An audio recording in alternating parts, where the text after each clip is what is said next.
12장. 길을 개척한 이 모든 사람들, 이 모든 노련한 믿음의 대가들이 우리를 응원하고 있다는 말이 무슨 뜻인지 알겠습니까? 그들이 열어놓은 길을 따라 우리가 앞으로 나아가야 한다는 뜻입니다. 달려가십시오. 절대로 멈추지 마십시오. 영적으로 군살이 붙어도 안 되고 몸에 기생하는 죄가 있어서도 안 됩니다. 오직 예수만 바라보십시오. 그분은 우리가 참여한 이 경주를 시작하고 완주하신 분이십니다. 그분이 어떻게 하셨는지 배우십시오. 그분은 앞에 있는 것, 곧 하나님 안에서 그리고 하나님과 함께 결승점을 지나는 기쁨에서 눈을 떼지 않으셨기에 달려가는 길에서 무엇을 만나든 심지어 십자가와 수치까지도 참으실 수 있었습니다.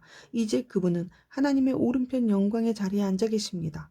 여러분의 믿음이 시들해지거든 그분 이야기를 하나하나 되새기고 그분이 참아내신 적대 행위의 긴 목록을 살펴보십시오. 그러면 여러분의 영혼에 새로운 힘이 힘차게 솟구칠 것입니다. 죄와 맞서 싸우는 이 전면전에서 여러분보다 훨씬 심한 고난을 겪은 이들이 있습니다. 예수께서 피 흘리시기까지 겪으신 그 모든 고난은 말할 것도 없습니다. 그러니 낙심하지 마십시오. 여러분은 훌륭한 부모가 자녀를 어떻게 대하는지 잊었습니까? 하나님께서 여러분을 자녀로 여기신다는 것을 잊었습니까? 나의 사랑하는 자녀야, 하나님의 훈련을 가볍게 여기지 말고 그분의 훈련을 받을 때 낙심하지 마라. 그분은 사랑하는 자녀를 훈련하시고 품에 안으신 자녀를 징계하신다. 하나님께서 여러분을 훈련하고 계십니다.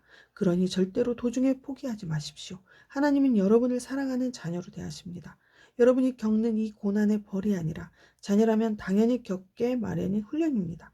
무책임한 부모만이 자녀를 제멋대로 살게 내버려둡니다. 하나님이 무책임하신 분이시면 좋겠습니까? 우리가 부모를 존경하는 것은 그들이 우리를 버릇없게 놔두지 않고 훈련하기 때문입니다. 그러니 우리가 참으로 살고자 한다면 하나님의 훈련을 받아들여야 하지 않겠습니까?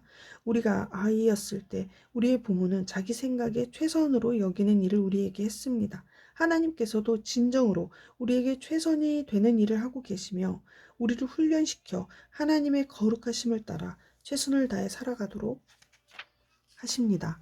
당장은 훈련이 즐겁지 않으며 본성을 거스른다고 느껴집니다. 그러나 나중에는 틀림없이 좋은 상으로 보답을 받습니다. 잘 훈련받은 사람만이 하나님과의 관계에서 성숙한 열매를 얻기 때문입니다. 그러니 수수방관하며 빈둥거리지 마십시오. 꾸물거리지도 마십시오. 먼 길을 달려갈 수 있게 길을 정비하십시오. 그래야 발을 헛디뎌 넘어지거나 구덩이에 빠져 발목을 삐는 사람이 없을 것입니다. 서로 도우십시오. 그리고 힘을 다해 달려가십시오. 서로 화목하게 지내고 하나님과 화평하게 지내도록 힘쓰십시오. 그렇지 않고서는 하나님을 결코 뵙지 못할 것입니다. 아무도 하나님의 자비하신 은혜에서 떨어져 나가는 일이 없게 하십시오. 쓰디쓴 불평이 잡초처럼 자라고 있지는 않은지 예리하게 살피십시오. 엉겅퀴 한두 포기가 뿌리를 내리면 순식간에 정원 전체를 망칠 수도 있습니다. 에서 증후군을 조심하십시오. 잠깐 동안의 욕구 충족을 위해 평생 지속되는 하나님의 선물을 팔아넘기는 일은 없어야 합니다. 여러분도 아는 것처럼 에서는 나중에 자신의 충동적인 행동을 뼈저리게 후회하고 하나님의 복을 간절히 원했습니다. 하지만 때는 이미 너무 늦어서 아무리 울고불고 해도 소용이 없었습니다. 여러분은 조상들처럼 화염이 솟구치고 지축이 흔들리는 시내산에 나아가서 하나님의 말씀을 들은 것이 아닙니다.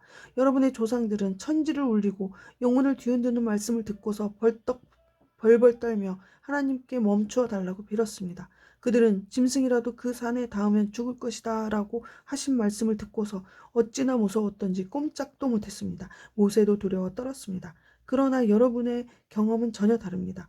여러분이 이른 곳은 시온산 곧 살아계신 하나님이 머무르시는 도성입니다. 그 보이지 않는 예루살렘은 축제를 벌이는 수많은 천사들과 그리스도인 시민들로 북적대는 곳입니다. 그곳에서 하나님께서는 우리를 심판하시고 그 심판은 우리를 의롭게 하십니다. 여러분은 새 언약, 새로 작성된 헌장을 하나님께로부터 받아 우리에게 전해주시는 예수께로 나아왔습니다. 그분은 이 언약의 중재자이십니다. 아벨이 당한 죽음은 복수를 호소하는 살인이지만 예수가 당한 죽음은 은혜의 선포입니다. 그러니 이 은혜의 말씀에 귀를 막지 마십시오. 땅에서의 경고를 무시한 자들이 벌을 피할 수 없었는데 하물며 우리가 하늘의 경고를 거역한다면 어떤 일이 일어나겠습니까? 그때에는 그분의 음성이 땅의 뿌리까지 흔들었지만 이번에는 하늘까지 흔드시겠다고 분명히 말씀하셨습니다. 마지막으로 한 번 더 하늘 끝에서부터 땅 끝까지 철저하게 흔들겠다. 마지막으로 한 번 더라는 표현은 철저하게 정리하시겠다는 의미입니다. 역사와 종교의 온갖 쓰레기를 치우시겠다는 것입니다. 그것은 흔들리지 않는 본질적인 것들을 말끔히 정돈된 모습으로 서 있게 하시려는 것입니다. 우리가 무엇을 받았는지 아시겠습니까? 흔들리지 않는 나라입니다. 우리가 얼마나 감사해야 하는지 아시겠습니까? 감사드릴 뿐 아니라 하나님 앞에서 깊은 경외감이 넘치는 예배를 드려야 합니다. 하나님께서는 냉담한 방관자가 아니십니다. 그분은 적극적으로 정리하시고 태워버려야 할 것은 전부 불사르십니다. 모든 것이 깨끗해질 때까지 그분은 결코 멈추지 않을 것입니다. 하나님, 그분은 불이십니다.